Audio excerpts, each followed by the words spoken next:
Your thoughts could make you sick. 75 to 90% of every person that goes to a healthcare facility in the Western world goes in because of psychological or emotional stress. That's 8 or 9 out of 10. Living in stress is living in survival, and stress is when your brain and body are knocked out of homeostasis. Stress is when your brain and body are knocked out of balance. The stress response is what the body innately does to return itself back to balance. The problem is that if you keep turning on that fight or flight system, you keep turning on that emergency system, you'll actually cause people to stay out of balance, and that imbalance becomes the new balance, and they're headed for some type of disease, some type of breakdown. No organism can tolerate emergency mode for an extended period of time, and when you're in survival and that primitive system is switched on, it's really about the self. When you're in survival, you have to take care of yourself. So the emotions of anger and hostility and aggression and competition and frustration and resentment and envy and jealousy and insecurity and fear and anxiety and hopelessness and powerlessness and depression and pain and suffering, guilt and shame are all derived from the hormones of stress, and psychology calls them normal human states of consciousness. Those are altered states of consciousness. And when we're in that state, when we're living in survival, we experience separation. We divide in a lot of ways. And so there's biology that goes along with that, and the hormones of stress heighten the senses. In a lot of ways, we turn into more of a primitive self. So it's hard to change that, especially when you don't have enough money, or you just lost your job, or you just ended a relationship, or your best friend passed. It's really hard to move beyond those emotional states. And so I think that teaching people how to change those emotional states and move out of those are really important. And if it's not T-Rex that's chasing you, but it's your coworker in the next cubicle, what was once very adaptive becomes very maladaptive. And the rush of those adrenal hormones become kind of addictive to people. And they use the problems, they use the conditions in their life to reaffirm their addiction to that emotion. They need their enemy to feel hatred. And if their enemy died, they'd still feel hatred, or they'd find another one. They need the bad relationship, they need the bad job in order to feel, and that's why it's hard to change. And people become addicted to the life they don't even like. And so if you can turn on the stress response just by thought alone, by thinking about your problems, and that's the truth, you can become addicted to your own thoughts. And if the long-term effects of the hormones of stress push the genetic buttons that create disease, your thoughts can make you sick. And then the question is, if your thoughts could make you sick, can your thoughts make you well? And we're actually discovering that that's absolutely possible. The model of change is unlearning and relearning. It's breaking the habit of the old self and reinventing a new self. It's pruning synaptic connections and sprouting new connections. It's unfiring and unwiring, refiring and rewiring, deprogramming and reprogramming, losing your mind and creating a new one. What thoughts do I want to fire and wire in my brain? Let me become familiar with those. What behaviors do I want to demonstrate? What would greatness do? What would love do? And actually rehearse a greater way. Rehearse it enough times so that you could actually step into that footprint. Teach your body emotionally that there's another way to feel, and do it over and over again. It'll become familiar to you. Turns out if you teach people how to do that, in 7 days you can see very profound biological changes if they immerse themselves into the experience. And what do those biological changes look like? And there are dramatic changes in the way their brain works, very significant changes. Some of them are really outstanding changes.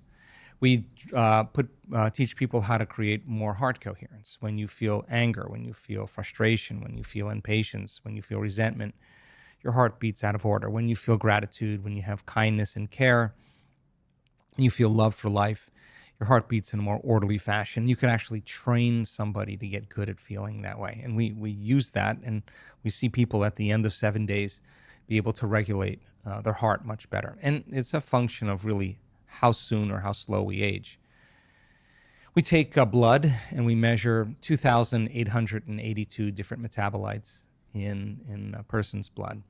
And at the end of 7 days, we measure again. And I can tell you that if you're a novice meditator really never meditated before, kind of your first event, and you go through that 7-day process. At the end of 7 days, there's so many biological changes that are taking place in the collective, in the community, not just one, not just two, the majority of people, and I mean a significant majority of people, suggesting that their body literally is living in a new environment, in a new life. And there are chemicals in their bloodstream in terms of information that wasn't there prior to the event. In other words, some way, without taking any drug, without taking any exogenous substance, without changing their diet, without changing their lifestyle in any other way except going through this process, eating the same foods that they typically eat, that at the end of 7 days, there's chemistry, there's biology that suggests that somehow their biology is changing significantly.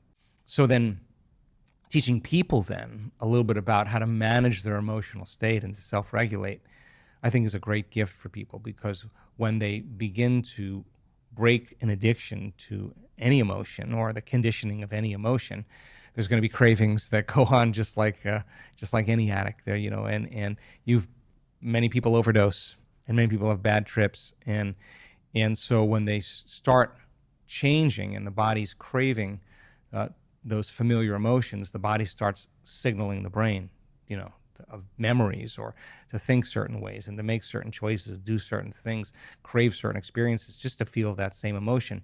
And people say, well, this feels right. No, that feels familiar. That really feels familiar.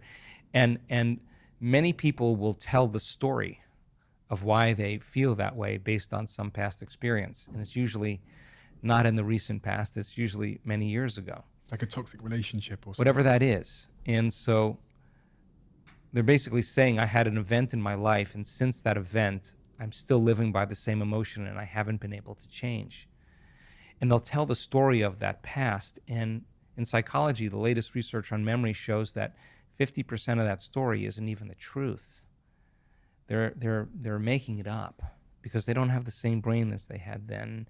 And so then people are reliving a miserable life they never even had just to excuse themselves from changing. And they embellish the stories so that it sounds really hard to change. So what is that point then for a person when they say, the only person that this emotion of hatred or anger or frustration or resentment, the only person that this is hurting is me? Because those chemicals are down-regulating genes and creating disease. And a person finally really realizes that, and they really decide to change.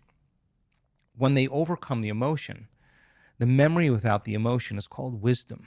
And that's the name of the game in three-dimensional reality. Now they're ready for a new experience. It's not reliving the past. You don't need to. You don't need to talk about it. All you need to do is overcome the emotion. When you overcome the emotion, you're free from the past.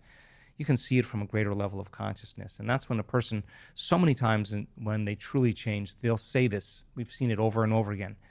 They reach that point where they finally break through, and some of them have had some really difficult pasts. They'll say, I would not want to change one thing in my past because it brought me to this moment. That's the moment the past no longer exists. And they can look at their betrayers and see it all had to happen for that moment. And now they're free. They no longer belong to the past. They belong to the future. I've never heard the concept or idea of being addicted to a negative emotion. People talk to me about being addicted to dopamine and pleasure and, and all those things, and, like masturbation and sugar. But the thought of being addicted to a negative emotion, it's what you said to me earlier about the guilt. Well, think about this. What do people do when they feel an emotion? What do? They rely on something outside of them to make that emotion go away. So whether it's the masturbation or the pornography or the gambling or the shopping or the sugar or the whatever, it's all because they're trying to make that feeling go away. And they're using something outside of them. So then there is some emotion that the person is regulating. That's why they're doing that. They're doing that, right? So change the emotional state, and it makes sense then the need to do it diminishes. Which doesn't seem to be very easy to do, change my emotional state. Well, again, I think if you understood what you were doing and why you were doing it, just like learning anything, if you understood a formula, I think it wouldn't be as hard as you think it is. I mean, because there is a way to change. Our research is pretty outstanding because there's not a whole lot of drugs that are as effective. And we've discovered that the nervous system makes a pharmacy of chemicals right now that works better than any drug. That's what we've discovered. And it's all within you.